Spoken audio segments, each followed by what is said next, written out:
ये high school पहले chapter का बहुत ही महत्वपूर्ण सवाल है और बोर्ड एग्जाम में बार बार पूछा जाता है।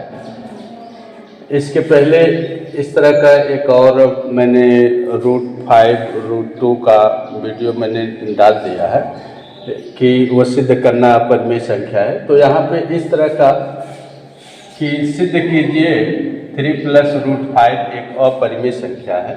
तो इस तरह का बोर्ड एग्जाम में काफ़ी महत्वपूर्ण है, पूछा जाता है बार बार इसको। तो यहाँ पे इसको सिद्ध करने के लिए कि 3 + 2 √5 एक अपरिमेय संख्या है, तो सबसे पहले यह हम मानेंगे कि माना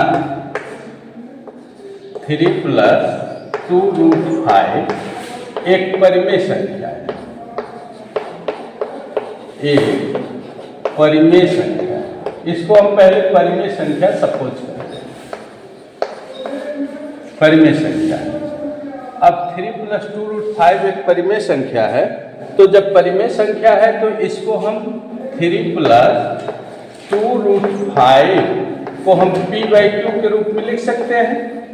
इसको p/q के रूप में लिख सकते हैं। और यहाँ पे लिखना जरूरी है कि जहाँ p तथा q क्या है, पूर्णांक, p तथा q पूर्णांक है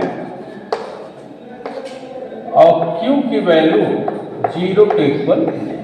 ये दो चीज़ें लिखना बड़ा महत्वपूर्ण होता है, जहाँ p और q पूर्णांक है और q ≠ 0।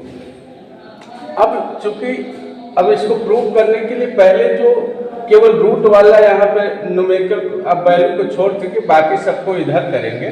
तो +3 को इधर ट्रांसफर करो तो यहाँ पे हो जाएगा 2 √5 = p/q -3 हो जाएगा। इसको थोड़ा और सिंप्लीफाई करें तो p -3q/q हो जाएगा 2 √5। अब √5 इसको भी इधर ट्रांसफर करें तो √5 हो जाएगा p -3q/2q। अब यहाँ पे समझने वाली बात यह है कि यहाँ पे p और q एक पूर्णांक हमने माना है, तो किसी भी पूर्णांक में कोई परिमेय संख्या जोड़ी जाए या घटाई जाए तो उससे जो बनने वाली संख्या होती है वो भी क्या होती है, परिमेय होती है। तो कहने का मतलब यह है, ये जो आ गया p -3q/2q, ये पूरी संख्या परिमेय होगी। अब जब पूरी परिमेय होगी तो इसके इक्वल √5 है, तो इसके √5 है तो इसका मतलब यह परिमेय है, तो यह भी परिमेय होना चाहिए। अब इसको यही चीज लिखना है कि p -3q/2q परिमेय संख्या है।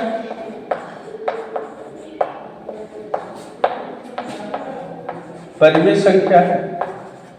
अब भाई जब यह परिमेय है तो इसी के इक्वल ये भी है, √5 भी है इसी के इक्वल, तो √5 भी परिमेय होना चाहिए।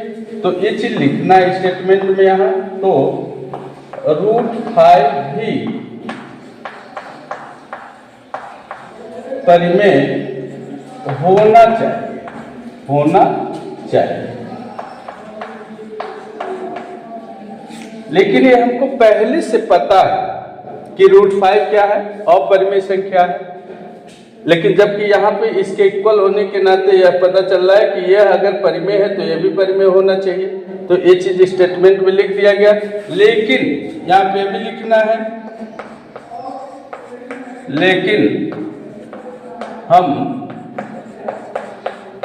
जानते हैं कि √5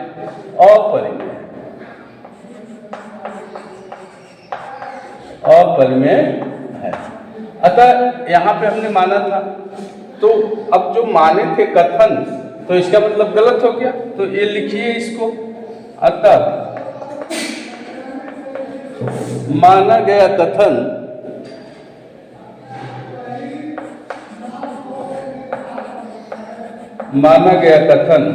असत्य है। माना गया कथन जो है असत्य है। अब जब कथन असत्य है तो यहां पे मैं लिख दे रहा हूं, इसलिए 3 + 2 √5 एक अपरिमेय संख्या है। अपरिमेय संख्या। ये इसका कंप्लीट प्रूविंग है कि मतलब यहाँ पे हम पहले इसको एक बार फिर से समझ लेते हैं। क्या है, हमको प्रूव करना है कि 3 + 2√5 एक अपरिमेय संख्या है। तो सबसे पहले यह सपोज करेंगे कि यह एक परिमेय संख्या है। और परिमेय संख्या को जब मानते हैं तो हमने पढ़ा है कि इसको p/q के रूप में लिख सकते हैं। तो इस नंबर को p/q के रूप में लिखेंगे। सबसे ज़्यादा इम्पॉर्टेंट है ये लिखना p और q पूर्णांक है, q ≠ 0। यहाँ से फिर इस वैल्यू को इधर ट्रांसफर करेंगे। फिर यहाँ पे केवल हमको √5 की वैल्यू निकालेंगे तो ये मिल रहा है। अब इसका मतलब यह है कि यह कोई पूर्णांक में हम कोई दूसरी परिमेय संख्या जोड़े, घटाएं, गुणा करें या भाग करें तो जो मिलने वाली संख्या होती है वो परिमेय होती है। तो यह परिमेय है तो इसका मतलब √5 भी परिमेय होना चाहिए। तो ये चीज स्टेटमेंट में लिखना है। p-3q/2q परिमेय संख्या है तो √5 भी परिमेय होना चाहिए। लेकिन हम जानते हैं √5 कैसी है, अपरिमेय संख्या है। तो इसलिए माना गया कथन असत्य है और ये आपका फिर लिख देना है 3 + 2√5 एक अपरिमेय संख्या है। ये इसकी कंप्लीट प्रूविंग है और ये बार बार बोर्ड एग्जाम में पूछे जाते हैं। इस तरह के और भी इम्पोर्टेंट क्वेश्चन इसके अगले वीडियो में आपको बताए जाएंगे। धन्यवाद।